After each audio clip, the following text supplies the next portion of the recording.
여호수아 5장 13절에서 6장 7절까지 말씀을 살펴보도록 하겠습니다. 가나안 정복 전쟁을 앞둔 여호수아는 여호와의 군대의 대장을 만나게 됩니다. 여호와의 군대의 대장은 여호수아에게 신을 벗을 것을 요구하며 여리고성 정복을 위한 구체적인 지침을 전달합니다. 5장 13절에서 15절은 여호와의 군대 대장과 여호수아의 만남입니다. 여호수아가 여리고 가까이 이르렀을 때에 칼을 빼어 손에 들고 있는 한 사람과 마주칩니다. 여호수아는 자신 앞에 칼을 들고 나타난 낯선 사람의 정체를 알지 못했기에 너는 우리를 위하느냐 우리의 적들을 위하느냐라고 아군인지 적군인지를 묻습니다. 15절은 이 사람의 정체를 여호와의 군대의 대장이라고 밝힙니다. 여호와의 군대의 대장은 아니라 나는 여호와의 군대의 대장으로 지금 왔느니라 라고 대답합니다.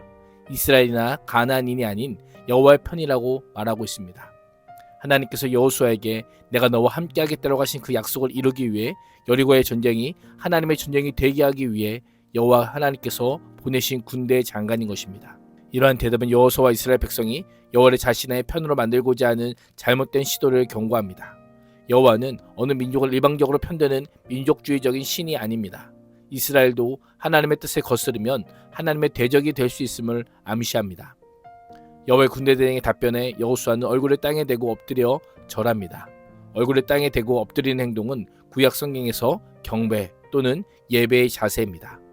여호수아는 그가 대적이 아니라 하나님의 신적 권위를 가지시는 분이라는 것을 깨닫고 그 앞에 엎드려 경의를 표한 것입니다. 여호수아는 그에게 내 주여 종에게 무슨 말씀을 하려 하시나이까라고 묻습니다. 여호와의 군대 대장에게 전적인 순종을 다짐합니다. 이것이 그리스도인의 자세입니다. 우리는 예수 그리스도의 종으로 하나님의 말씀을 들어야 합니다. 내가 내 인생의 주인이 아니라 하나님께서 나의 주인이시기 때문에 하나님의 말씀에 늘 순종하는 겸손함을 가지고 살아야 함을 알려주고 있습니다. 여호와의 군대 대장은 여호수아에게 내 발에서 신을 벗으라 내가 선 곳은 거룩하니라 라고 명령합니다.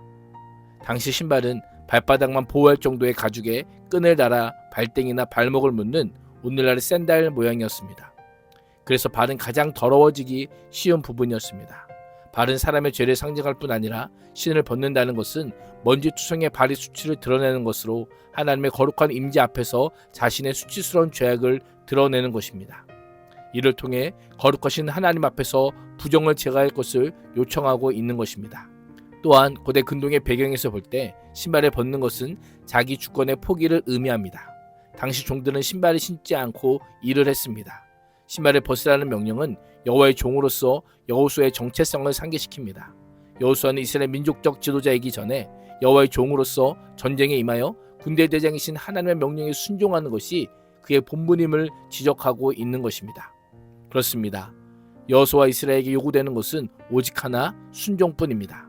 여호와께만 순종하는 거룩함입니다. 칼과 창으로 싸우는 싸움이 아닌 거룩한 순종으로 싸우는 싸움에 참전할 것을 명령하고 계신 것입니다.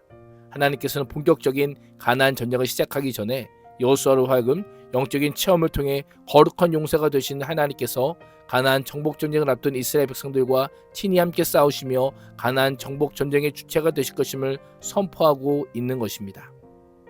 6장 1절과 2절은 여리고의 상황과 승리에 대한 약속입니다. 여리고성은 가나안 중부의 핵심 도시로 베델과 아이성과 함께 전력적 요충지입니다.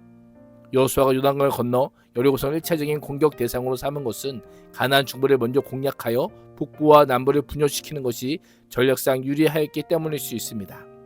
1절은 여리고 전쟁을 앞둔 여리고성에 대한 상황을 묘사하는 것으로 시작합니다. 여리고성은 이스라엘 백성들로 인해 물새 틈이 없이 닫혀 있었고 드나드는 사람이 전혀 없었습니다. 굳게 닫힌 여리고성은 하나님의 도우심이 없이 무너뜨릴 수 없는 난공불락의 요새임을 암시합니다. 그때 여호와께서 여호수아에게 나타나셔서 여리고성 정복에 대한 필요한 약속과 명령을 주십니다. 여호와께서는 보라 내가 여리고와 그 왕과 용사들을 내 손에 넘겨주었으니 라고 말씀합니다. 이 표현은 승리에 대한 하나님의 약속으로 거룩한 전쟁 기사에 등장하시는 전형적인 표현이기도 합니다. 하나님께서는 라합을 통해 선포된 말씀을 다시금 확인시켜 주시며 승리에 대한 약속을 주었다라고 하는 완료형으로 말씀합니다.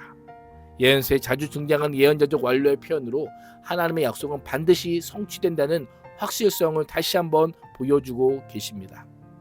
6장 3절에서 7절은 여호와의 지시와 여호수아의 전달입니다. 하나님께서는 여호수아에게 여리고성 정복을 위한 구체적인 명령을 지시하시는데요. 모든 군사가 여리고 주위를 매일 한 바퀴씩 6일 동안 도는 겁니다. 이때 제사장 7은 양각 나팔을 불고 언약궤 앞에 나아갑니다. 7째 날에는 성을 7바퀴 돈 후 제사장들이 부는 나팔 소리에 맞춰 백성들을 큰 소리로 외쳐 부를 것이라. 그리하면 성벽이 무너져 내릴 것이니 백성들을 일제히 올라가라라고 명령합니다. 하나님의 방식은 모든 전쟁 전문가들의 예상을 뛰어넘습니다.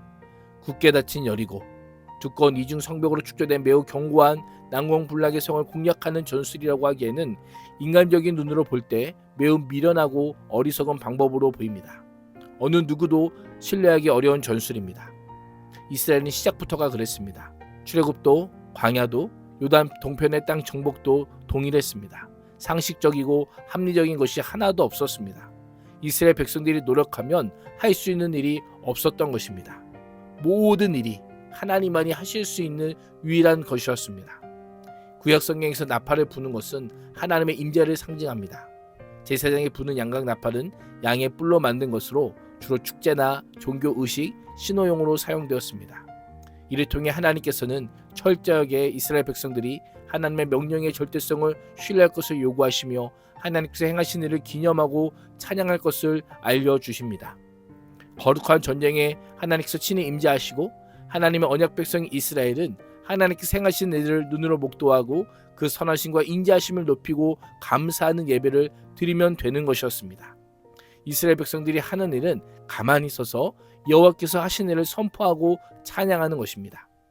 그렇습니다. 올 한 해 우리에게 필요한 것은 수많은 전력회의나 계획이 아니라 하나님의 주권에 대한 인정과 기도입니다. 세상이 상식과 논리로 공격할 때 하나님을 향한 절대적인 신뢰를 가지고 하나님 앞에서 거룩함과 성결함을 유지하는 것입니다. 오늘 하루도 영적 전쟁의 승리로 이끄시는 하나님을 믿으며 하나님의 주권을 인정하고 선포하며 그 앞에 엎드리는 복된 하루가 될 수 있기를 주님의 이름으로 축복합니다. 기도하겠습니다. 하나님, 영적 전쟁에 참여하는 군사로서 우리의 대장 되신 여호와 하나님을 온전히 신뢰함으로 하나님의 주권에 대한 인정과 기도로 가득한 하루 되게 하여 주옵소서. 예수님의 이름으로 기도합니다. 아멘.